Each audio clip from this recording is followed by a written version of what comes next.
You've probably heard of Ikigai, right? It's this Japanese concept that gets talked about a lot, usually sold as the secret to a long, happy, really meaningful life. But what if I told you that the version most of us know, the one with the four circles, is actually a huge misunderstanding?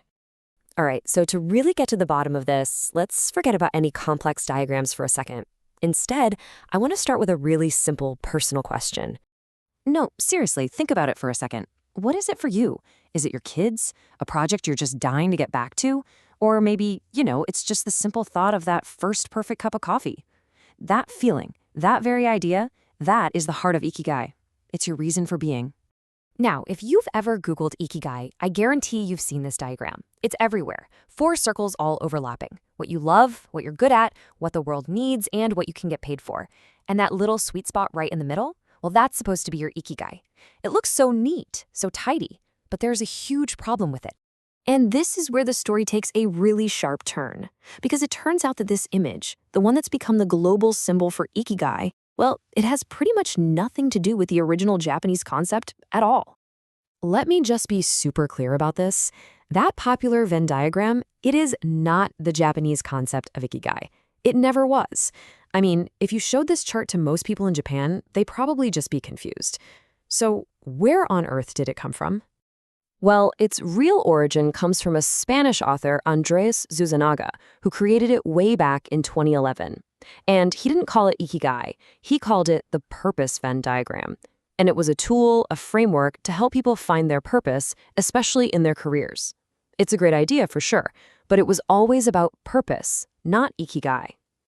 So, how did we get from purpose to Ikigai?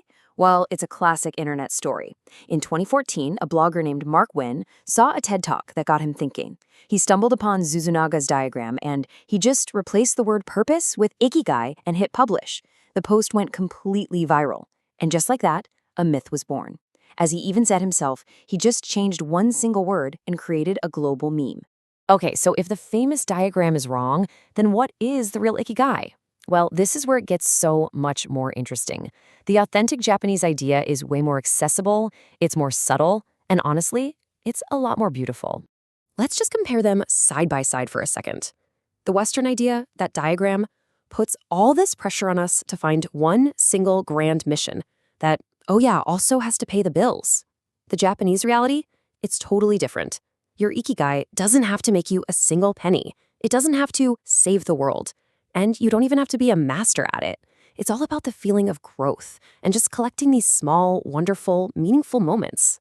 And this just says it all. A survey in Japan asked people what their main sources of Ikigai are. And just look at this list.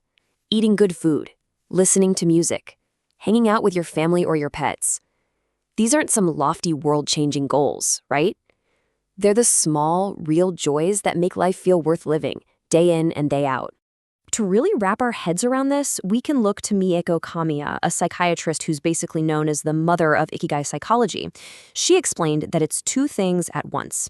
It can be the source of your joy, like a hobby or your child, but it can also be the feeling itself, that state of mind you're in when life just feels valuable.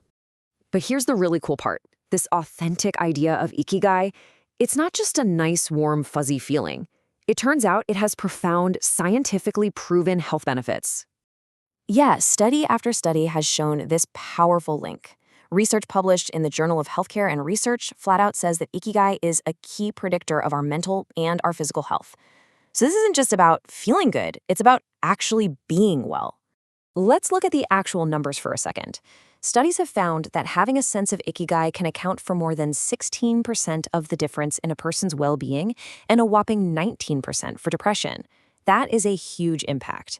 Basically, people with a strong sense of Ikigai are happier and way less likely to be depressed. What's interesting, though, is that it didn't seem to predict anxiety scores. And this is the real kicker. The benefits are physical, too. Having Ikigai is directly linked to a lower risk of heart disease. So those little reasons you have to get up in the morning, they can literally protect your heart in the long run. Okay, so let's pull all of this together. Once we ditch that complicated high-pressure diagram and start to embrace what Ikigai really means in Japan, it totally reframes the whole search for a meaningful life. And this is probably the most important thing to take away. Ikigai is not some final destination you have to stress out about finding. It's a journey. You can have tons of different sources of Ikigai all at once. The joy you get from your garden, the purpose you find in being with your family, the excitement of planning a future trip. And all these things can and absolutely should change as you grow. It's flexible, it's personal, and honestly, it's just so much less stressful.